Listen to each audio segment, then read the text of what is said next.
Hello अस्सलाम वालेकुम। My name is Mohammad Mahad Asif. I am a student of NUST. तो आज जो है ना वो हम लोग डिस्कस करेंगे electric field inside a hollow charge sphere. ये कुछ MCQs हैं जिसमें से कुछ NET में आए हुए हैं, कुछ ECAT में आए हुए हैं। वो 3 MCQs आप लोग देख लो, अगर आप लोग वीडियो को पॉज करके पहले सॉल्व कर लो, वरना हम इन MCQs को आगे डिस्कस करते हैं। देखो, अब आप लोगों ने पढ़ा हुआ है कि एक होलो चार्ज स्फीयर क्या होता है। आप लोग यहाँ पर एक स्फीयर लो और इधर ना आप चार्जेस को जो है पॉजिटिव चार्जेस को स्प्रिंकल कर दो। यहाँ पर इस स्फीयर की जो इनसाइड चार्ज है, वो जो चार्ज इंक्लोज है वो ज़ीरो है। तो according to Gauss's law epsilon nought multiplied by q, यहाँ पर चार्ज इंक्लोज ज़ीरो है तो फाई या ज़ीरो आता है, जिसकी वजह से आप लोग कहते हो कि फाई जो होता है वो dot product of electric field and area होता है, तो ये ज़ीरो के बराबर आ जाएगा। यहाँ से आपको पता चलेगा कि इलेक्ट्रिक फील्ड जो होती है ना inside a hollow charge sphere वो ज़ीरो होती है। ठीक है, अब वो आपसे MCQs किस तरह पूछेगा।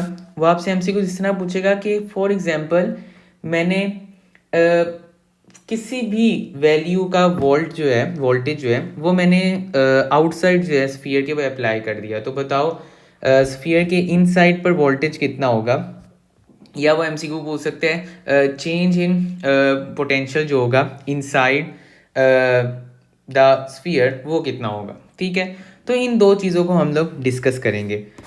आप लोगों को पता है कि आप लोगों ने एक टॉपिक पढ़ा हुआ है ग्रेडियंट का टॉपिक, उसमें आप लोग क्या डिस्कस करते हो कि जो इलेक्ट्रिक फील्ड होती है ना वो बराबर होती है delta V over delta R के। तो यहाँ से आप देखो कि होलो चार्ज स्फीयर के केस में इलेक्ट्रिक फील्ड ज़ीरो हो जाएगी, तो जब आप इसको इधर आकर मल्टीप्लाई करवाओगे तो ये सारा फैक्टर हो जाएगा ज़ीरो। तो यहाँ से आप लोग देखोगे कि चेंज इन पोटेंशियल जो है ना वो आपका आ रहा है ज़ीरो।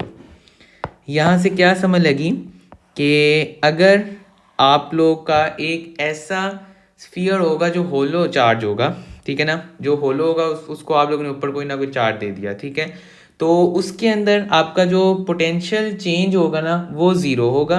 ठीक है, और चेंज इन पोटेंशियल को अगर हम लोग देखें तो वो क्या होगा, V of outside minus V of inside equals to zero.